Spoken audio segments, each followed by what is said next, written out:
Hello everyone, I am Sabyasachi and this is my first task under my virtual internship program under Let's Grow More, and I have chosen to do the exploratory data analysis in terrorism. Okay, so firstly I'll be using NumPy, Pandas, Seaborn and Matplotlib for my project. So this is the data. I'm just importing the data and just checking what columns I have. Now firstly I'll be plotting the US terror attacks and death injuries. So the red line here is the confirmed fatalities and the green line here is the non-fatal injuries. So as you can see, there are small red lines all over the graph, but they are not really as big as this one. This one is huge. This means that in this region around these many people died. So in this region, as you can see, in one small time frame a lot of people died, but this time frame wasn't really matched with any of the others. So the green line shows that here also there were a lot of people injured, but they didn't really die. So how can we incur something like this? As you can see, I've also plotted this on a scatter plot. So you can see this red line is actually this one single dot here that is very out of range of the main part. These smaller green lines are also plotted.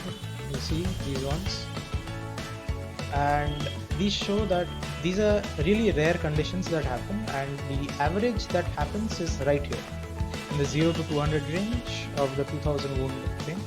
It's actually 0 wounds and 0 to 200 kills. So as you can see, it's not really 200, it's around 150 here, but still this is the gist of the situation on the kill wound scatter plot. Now I'll be talking about the frequency of terrorist actions in some specific regions.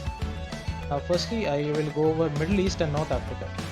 As you can see in this bar plot, there isn't really much activity up to like 2000, and from after that it has just been growing and growing. So after 2010 it almost has an exponential growth. And let's compare this with the total deaths of the world. Okay, so the green line is showing you the number of people dead in the world just because of terrorism, and the blue line, the small blue line that you can see here, is actually showing you the number of people who died just in Middle East and North Africa. So this one is actually telling us that the maximum people who died in this particular range wasn't really from Middle East and North Africa. This is because the 84% of terrorist attacks in 1970 were carried out in the American continent. So this line is in green. Now the total number of people who were killed, we can see in the terror attack, were 411,868. Now we will also see the types of attacks that have been used.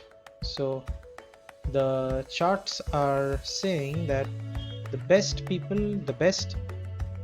attacks were with armed assault and with bombing on explosions.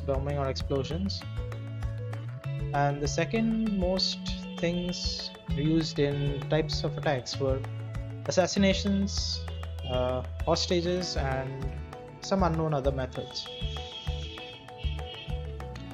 Now I tried to see the number of kills in terrorists according to countries. Now this is just a normal plot. We will be seeing more with respect to this in the following graphs. I have just fitted the graph size here and just plotting the graphs now. I have splitted the graph into 3 parts so that it's easier to analyze the whole thing. So as you can see in the first graph, we have Afghanistan, which has a very high kill rate, along with around half of Afghanistan, I would say, Colombia and Dominican Republic of Congo. Now let's look at the second bar plot. Here the chart is actually being dominated by Iraq itself, just Iraq. And as you can see, it's around 80,000, which is like double that of what Afghanistan has. And now we come to the third chart.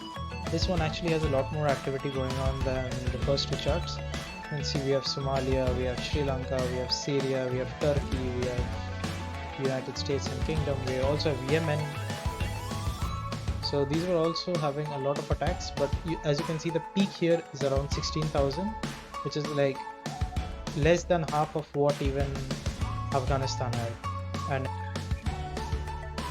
so now we'll be moving on to the terrorist activities by region in each year. I've plotted the number of attacks in each year with the year. So as you can see, up till 1960, up till 2000, we had very minor activity here. But after the 2000s, more like from the 2010s, we have had a lot of activity in the terrorism.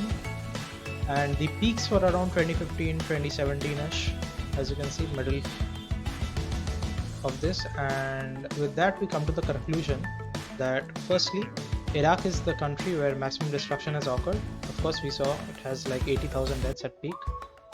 The maximum devastation occurred in the region of Middle East and North Africa. Secondary is South Asia. So in this graph, you can see Middle East is having the highest peak, this blue line, and then South Asia is having the second highest peak.